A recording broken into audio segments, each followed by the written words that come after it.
که بیایم بگیم آقا این القاء در تهلکه است. چرا امام حسین این کارو کرد؟ میگید امام حسین علم غیب داشت، میگید امام حسین علم عادی داشت. امام حسین علیه السلام علم عادی هم داشت به اینکه کشته میشه. پس این القاء در تهلکه است، باید میمون مدینه یا میرفت یمن اگه در مکه براش مثلا خطر داشت. میگیم جواب اصلی این است که این مزاحمه با یک امر اهمیه.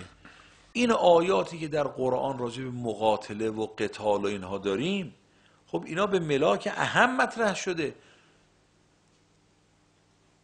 بگیم که خب آقا اینا همه، بگیم آقا جهاد خودش القاء در تهلکه است. بله، انسان جهاد که میره جانش از دست میره، ولی چون مسئله اهم در کار هست لذا این دیگه مشکلی در اینجا از این جهت نداره.